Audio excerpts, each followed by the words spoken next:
Время реализации. Время, чтобы найти Бога, было утром 29 июля 2000 года, когда господин Паттерсон отнял жизнь человека и совершил тяжкое преступление, убив человека за кошелек. Если бы все так сложно, почему господин Паттерсон не обратился к своей обширной сети поддержки? Прокурор Барнс с раздраженным окном рукой в сторону задней части зала суда, где находилось окно, через которое виднелась вывеска универмага напротив. У магазина собралась небольшая группа людей, но даже она давала понять судье, что если меня закроют навсегда, по мне будет кому скучать. У убитого не было роскоши родителей. Его родители были мертвы. Он испытывал тяжелое эмоциональное отчуждение. Но он сумел стать потенциальным примером для своего общества. Он сказал: я буду страдать и жертвовать, полагаться на свою сеть поддержки и показывать своим детям, что им не нужно преуспевать с оружием в руках или с сумой в углу. Но у него просто было несчастье оказаться в этом переулке со своим братом в ту самую ночь, когда Андре Паттерсон решил, что ему нужно было немного дополнительных денег на выпивку. Сделал резкую паузу, покачивая головой, позволяя мраку его повествования окутать зал суда. Эд Барнс был актером. Был актером, а Андре Паттерсон был убийцей. Сейчас он сидит в тюрьме Стейлику в американском штате Иллинойс, приговоренный к 100 годам. Что окружает нас целый день? В каком пространстве, в какой плоскости мы пребываем? Чем живем? Чем дышим? Кто мы? Где мы?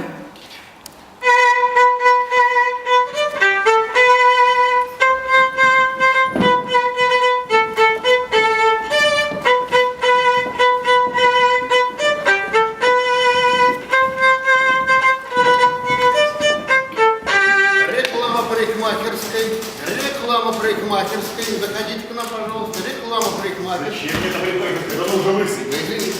Реклама парикмахерской. Реклама парикмахерской. Я недавно приобрела кроссовки. Реклама парикмахерской. Что у меня за жизнь такая? Приходится самой покупать лекарства. Реклама парикмахерской. Я учила для офиса, что дешевле. Каких баб? Реклама парикмахерской. Реклама. Тебя посадят на 5 лет и будешь там на зоне вкалывать за 50 рублей в день, потому что на поле без пользы ни хрена. Зато у тебя огромная польза. Ходишь по Москве, собираешь себе ингредиенты, город чисто, да? Реклама парикмахерской. У Хану маленький носик. Не зовет сюда тоже маленький носик. Реклама парикмахерской. Заходите к нам постричься. Когда будешь ехать, обрати внимание, я стою у светофора. Кристина, дай ему самокат. Реклама парикмахерской. Давайте поддержим трудячих. Да нет, выбрось ты его, выбрось. Но это же шарик. Все равно выбрось. Там у них акции в честь 3-летия, и все дешевле на 30%.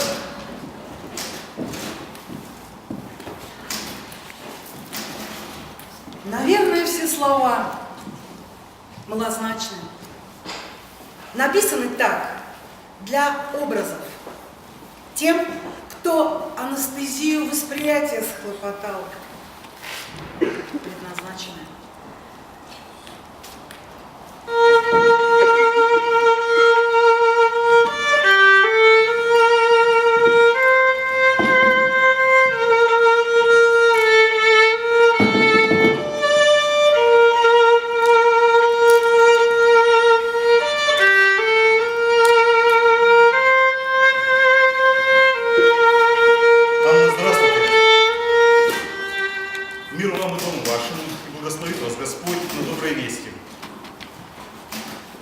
Праздники закончились, не успев начаться. Пожалуйста, ничего не присылайте больше сюда с латинскими буквами. Не нужно больше. Я перечитываю русскую литературу все больше, когда прибыл сюда, только этим и спасался. Классика прочитана мной полностью. Гюго, Достоевский, Толстой. «Война и мир» – моя любимая книга. Сколько я этого прочел, не вспомню. Но однако ж много. Увлекся фэнтези. Первые лет 10, кстати. В фэнтези всегда присутствует добро и зло. В один прекрасный день, когда солнце светило особо ярко, и читать было приятно, я понял, что прочитаю остаток жизни. А за жизнь надо бороться, а не прочитывать ее. Вернул в библиотеку художественные книги и занялся юриспруденцией, а для памяти увлекся языками. Только не пишите, пожалуйста, больше латинскими знаками. Не нужно больше. Я каюсь, да судорог нервно как-то посмеялся, что в вашем Лит-институте запретили латинские буквы тоже. Выходит, мы не бесконечно далеки друг от друга. Еще вы пишете за создание Национальной гвардии нынешним маем 2016 года. Что ж, ну а разве внутренние войска иную функцию выполняют? Как не вспомнить тут русскую поговорку «не так страшен черт, как его молюют». Хотя, на всякий случай, бейте тревогу. Да, бейте тревогу. И не пишите сюда латинскими буквами больше. Пожалуйста.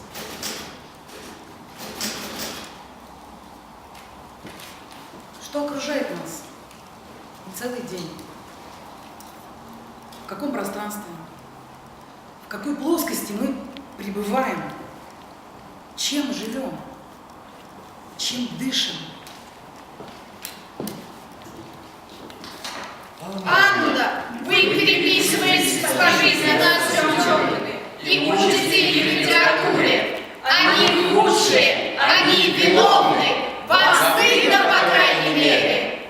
Мир вам и дому вашему, и всем близким вашим, и будьте вы за это прокляты.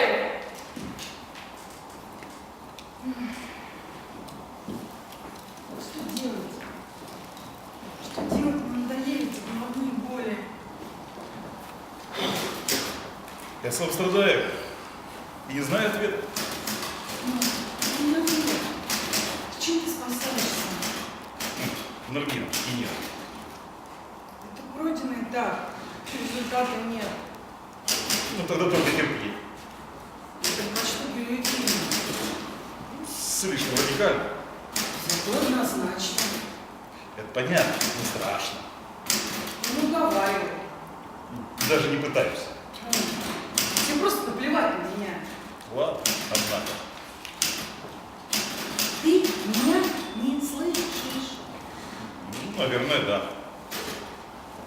А доброе слово иногда лучшее лекарство.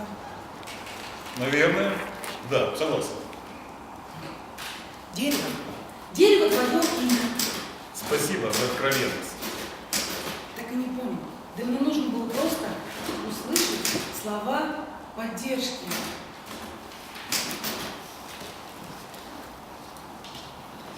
Слова поддержки от Оксаны Крутицкой. Кто, как не бывший зэк, знает цену словам и искренним чувствам? Кто, как не бывший зэк, чрезвычайно скуп на них? Кто, как не бывший зэк?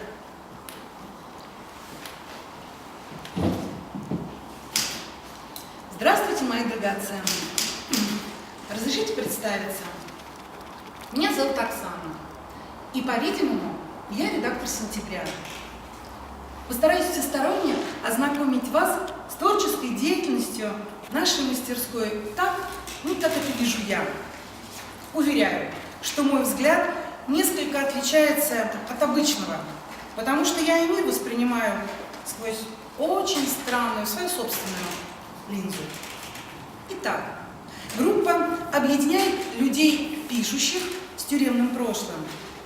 Очевидно, раз я здесь, то тюремное прошлое у меня имеется в избытке аж 2 раза. И, несмотря на это, я продолжаю писать и оставаться человеком.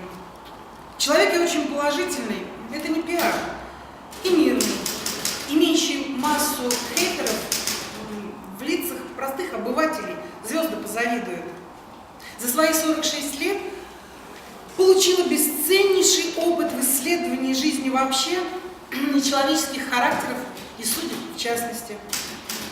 прошла полностью социальную лестницу снизу вверх, а потом обратно. И теперь точно знаю, что абсолютно тщеславно и ценю каждую минуту, что нам отпущено. Немногие могут поработать в суде, родить ребенка, закончить институт, поработать на телевидении, посидеть в тюрьме, поработать в администрации и опять оступиться. Но при этом не отчаяться, а продолжать, повторяю, оставаться человеком и идти вперед, благодаря за бесценный опыт, которым хочется делиться. Я попробую. Может быть, получится.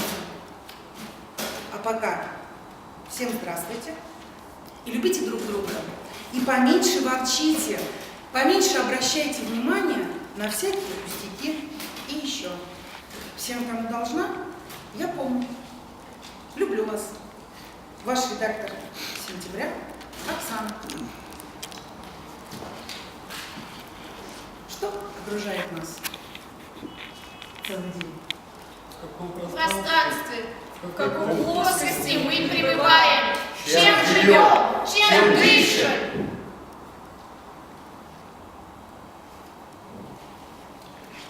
Мне надоели эти головные боли. Эх, и сама страдаю, и не знаю ответа. Это не ответ. Ты как спасаешься? Анальгин с хинином. Это пройденный этап, результата нет. Ну, тогда только терпеть. Ты точно убедительный. Слишком радикально. Зато однозначно. Это точно. Но страшно. Ну, говори. Я не пытаюсь. Тебе просто наплевать на меня. Ладно, однако. Ты меня не слышишь. Ну, наверное, да. Доброе слово иногда лучше лекарства. Наверное, да. Согласна. Дерево твое имя. Спасибо за откровенность. Да мне надо было всего лишь услышать слова поддержки.